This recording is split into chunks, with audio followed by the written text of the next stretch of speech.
So the customer states that he has hesitation upon acceleration. He said his check engine light was flashing, so I'm guessing that we most likely are dealing with a misfire here. Now, the cause of the misfire could be internal, or it could be something as simple as a spark plug and a coil replacement. But let's get into this thing and let's just take a look, see what we're dealing with. All right, so I do not see an active check engine light, but that doesn't mean anything.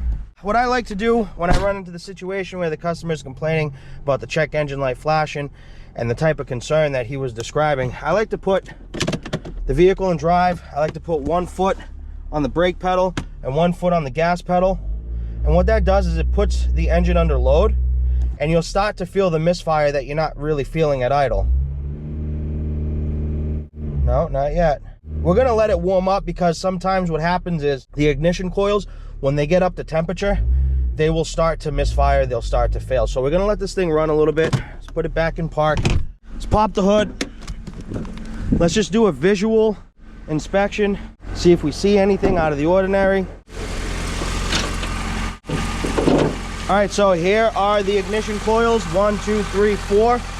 And I mean, they're ice cold. Let's let this thing warm up a little bit, and we'll see if we can get it to misfire with the test drive.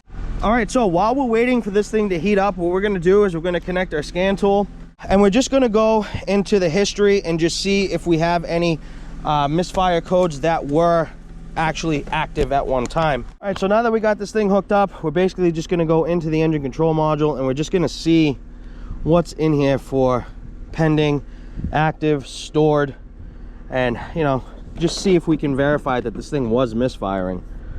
Let's see what's in there for temporary codes. Ah, right there it is. Cylinder 1 misfire. All right, so this thing definitely did have an active cylinder 1 misfire. It was active at one time. Right now it's not active, but that's because I believe these coils are starting to give out on us once they get up to temperature. All right, so we're gonna get on the phone and we're gonna call the guy and give him a price.